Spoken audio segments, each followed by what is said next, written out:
I banned my cheating ex from my art gallery opening after he tried to take credit for my work. His new girlfriend then demanded I include him, so I revoked her invitation too. I, 28F, am an artist. I've been painting since I could hold a brush, and it's always been my dream to open my own gallery. For years, I've been working tirelessly towards this goal, often sacrificing my personal life and relationships in the process. But finally, after countless sleepless nights, gallons of coffee, and more paint stains than I can count, I'm about to achieve my dream. My gallery opening is in 2 weeks, and I couldn't be more excited. A little background: I specialize in large-scale abstract paintings that often incorporate unconventional materials. My latest series, which will be the centerpiece of my gallery opening, explores themes of betrayal, resilience, and rebirth. Each piece is deeply personal, inspired by my recent experiences and emotional journey. Enter my ex, let's call him Jake, 30M. We dated for 3 years, and for most of that time, I thought he was my soulmate. We met at a local art fair where I was showcasing some of my early work. Jake, with his charming smile and smooth talk, swept me off my feet. He claimed to be a huge art enthusiast and seemed genuinely interested in my work. Looking back, I should have seen the red flags, but love has a way of blinding you. Jake seemed supportive of my art, always encouraging me to pursue my passion. We even lived together for the last year of our relationship. He would often sit in my studio while I painted, offering what I thought at the time were insightful comments. Now I realize he was just repeating things he'd heard me say or read in art magazines. But as it turns out, Jake had a different kind of passion: cheating. I discovered his infidelity in the worst way possible. Remember those sleepless nights I mentioned? Well, during one of them, I decided to surprise Jake with breakfast in bed. I had been pulling all-nighters to finish a commission piece, and I felt guilty for neglecting our relationship.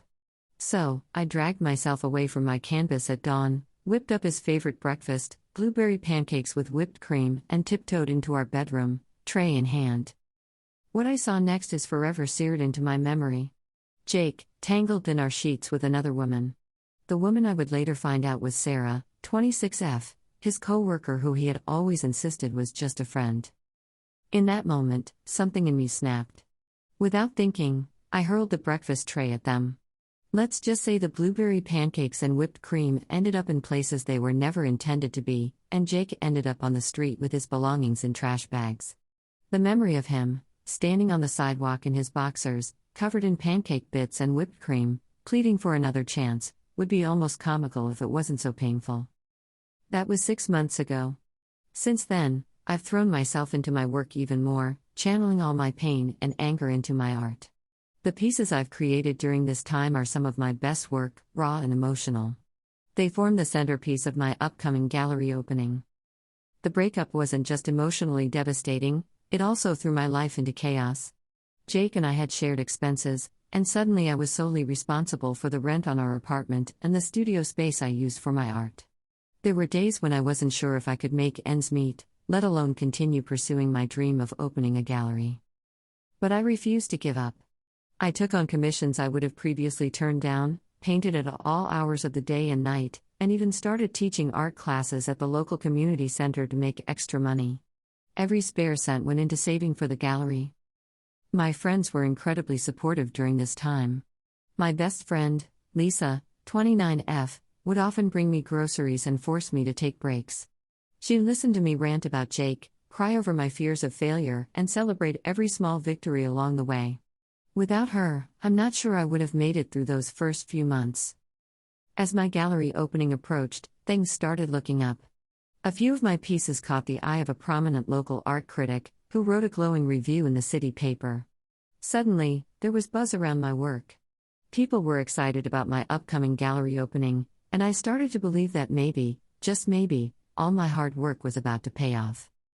Now, here's where things get interesting. Last week, I was finalizing the guest list for the opening when I received an email from Jake. At first, I was tempted to delete it without reading, but curiosity got the better of me. I wish I hadn't opened it. In the email, Jake congratulated me on the gallery opening. He said he'd heard about it from mutual friends and was so proud of what we had accomplished. Yes, you read that right. We. He went on to say that he felt he deserved some credit for my success, as he had inspired many of my recent pieces and had always supported my dream. But it got worse. Jake claimed that some of the ideas for my paintings had come from conversations we'd had during our relationship. He even had the audacity to say that he felt he deserved a percentage of any sales from the gallery opening, given his contribution to my work. I was livid. This man, who had betrayed me in the worst way possible, now had the audacity to try and take credit for my hard work. The work that I had poured my heart and soul into, often as a way to cope with the pain he had caused? Oh hell no. I immediately replied to his email. I told him in no uncertain terms that he was not welcome at my gallery opening, that he had no right to take credit for my work, and that if he dared to show his face, I would have security throw him out. I also informed him that I would be making it clear to our mutual friends that he had no involvement whatsoever in my success. I thought that would be the end of it. I was wrong. The next day, I received a call from an unknown number. When I answered, a woman introduced herself as Jake's new girlfriend, Sarah. Yes, the same Sarah I had found in bed with Jake. Apparently, Jake had shown her my email, and she was calling to smooth things over. Sarah started by saying she understood that Jake and I had a complicated history, but that he really wanted to attend the opening to support me. She suggested that I was being petty by excluding him and that I should be the bigger person and let him come. I was stunned. Who did this woman think she was? I calmly explained to her that Jake had cheated on me with her, that he was now trying to take credit for my work, and that he was absolutely not welcome at my event. I also pointed out that it was inappropriate for her to be calling me about this. But Sarah wasn't done.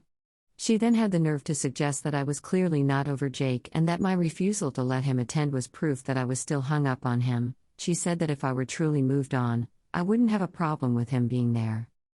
That's when I lost it.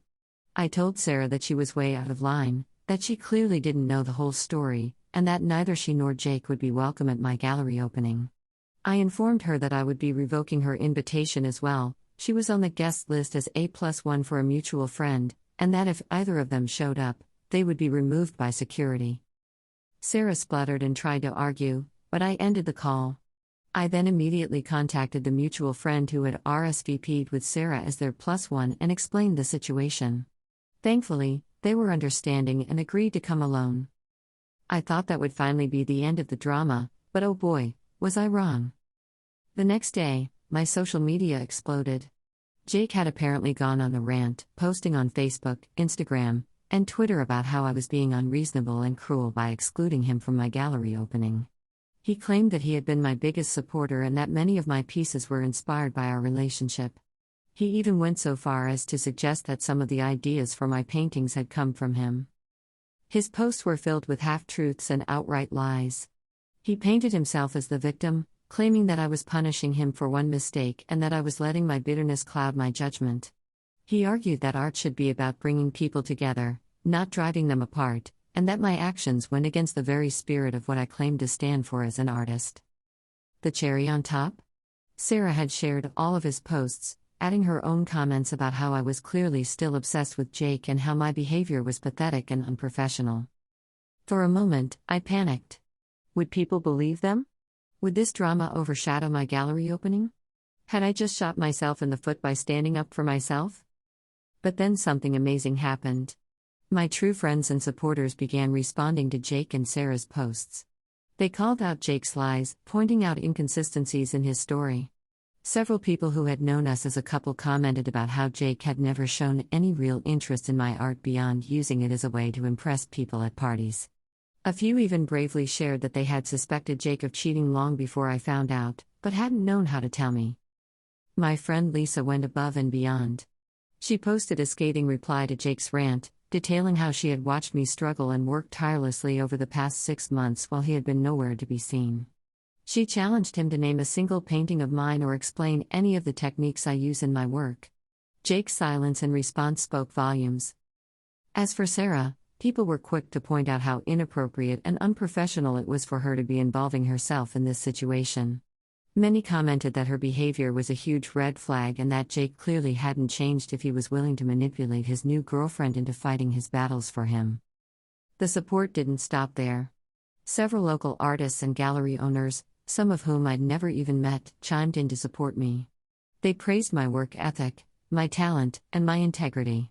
A few even shared stories of their own experiences with unsupportive or opportunistic exes, and how important it is in the art world to protect your work and your reputation.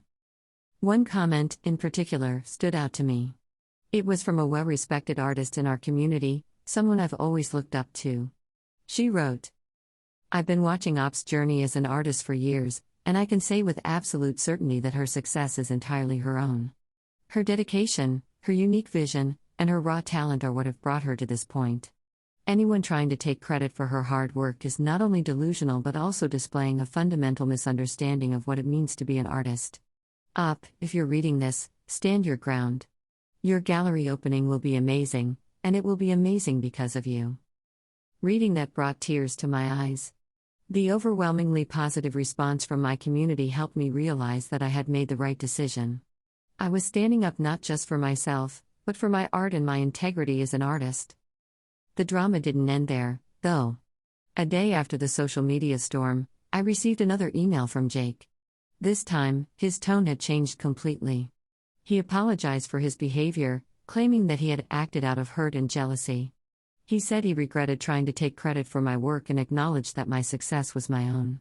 He even apologized for cheating on me and said he realized now what a mistake he had made. For a brief moment, I felt a twinge of sympathy. But then I remembered all the lies, the manipulation, and the pain he had caused. I realized that this sudden change of heart likely had more to do with the public backlash he'd received than any genuine remorse. I replied to his email, keeping it short and professional. I acknowledged his apology but made it clear that it didn't change anything. I reiterated that he was not welcome at my gallery opening and that any attempt to attend would result in him being removed. I also advised him to refrain from making any further public statements about me or my work. As for Sarah, she seemed to have finally realized she was fighting a losing battle.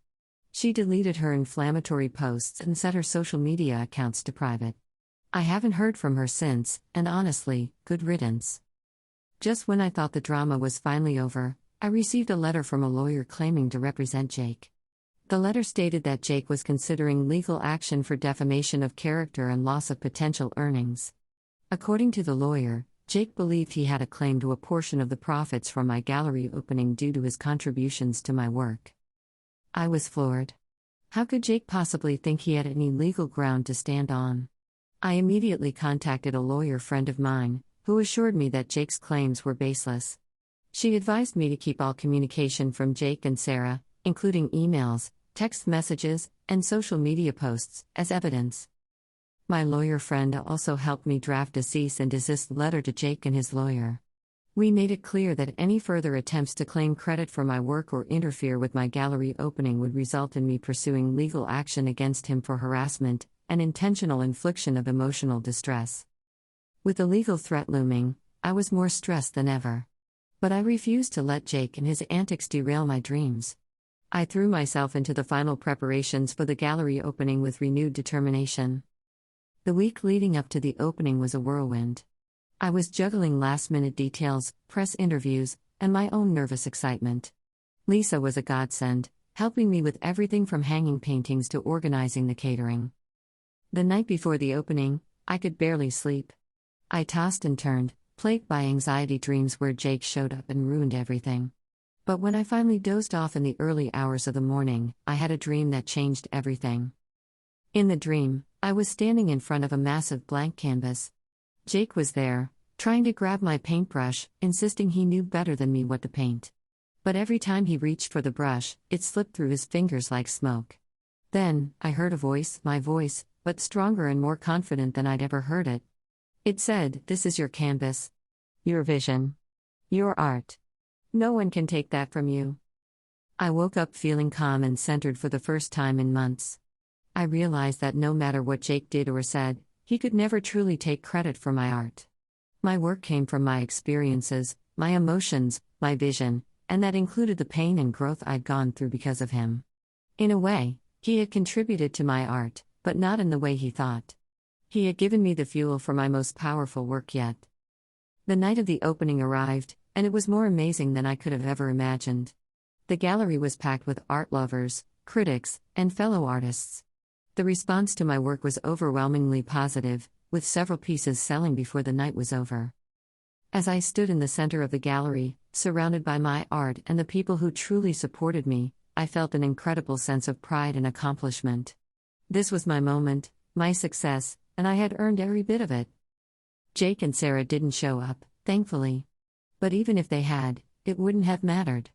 I realized that I was finally, truly over Jake and the pain he had caused me. My art had been my therapy, my escape, and ultimately, my triumph. As the night wound down, the well-respected artist who had defended me online approached me. She congratulated me on the successful opening and then said something I'll never forget. "You know, the best revenge against someone who tries to dim your light isn't to fight them or prove them wrong. It's to shine so brightly that their shadow disappears completely. And tonight, my dear, you're blazing like the sun." I couldn't have put it better myself. To Jake, Sarah, and anyone else who ever doubted me or tried to take credit for my success, look at me now. This is what real talent, hard work, and integrity look like. And it's only the beginning. The day after the opening, I woke up to find my email inbox flooded with congratulatory messages, interview requests from art magazines, and even a few inquiries from galleries in other cities interested in showcasing my work. The local newspaper ran a glowing review of the opening, praising not just my art but also my resilience in the face of adversity. As for Jake and his legal threats, my lawyer friend helped me file a restraining order against both Jake and Sarah, citing their harassment and attempts to interfere with my business. The judge granted the order, effectively putting an end to their schemes. In the weeks that followed, I rode the wave of success from my gallery opening. I sold more paintings in that month than I had in the entire previous year. I was invited to speak at art schools and participate in panel discussions. In the weeks that followed, I rode the wave of success from my gallery opening. I sold more paintings in that month than I had in the entire previous year. I was invited to speak at art schools and participate in panel discussions about emerging artists. The restraining order against Jake and Sarah held firm, and they faded into the background of my life. Occasionally, I hear through mutual friends that Jake was still trying to claim some credit for my success, but nobody took him seriously anymore. 6 months after the gallery opening, I received an unexpected email from Sarah. She apologized for her behavior and revealed that she and Jake had broken up. Apparently, he cheated on her too. While I didn't respond, I felt a sense of closure. Today, a year after all the drama, my career is thriving. I've opened a second gallery in a neighboring city and I'm planning my first international exhibition. Looking back, I'm grateful for the challenges I faced. They not only inspired some of my best work but also taught me the importance of standing up for myself and my art. To anyone facing similar struggles, believe in yourself, surround yourself with supportive people, and never let anyone else take credit for your hard work and talent. Your story is yours to write, or in my case, to paint.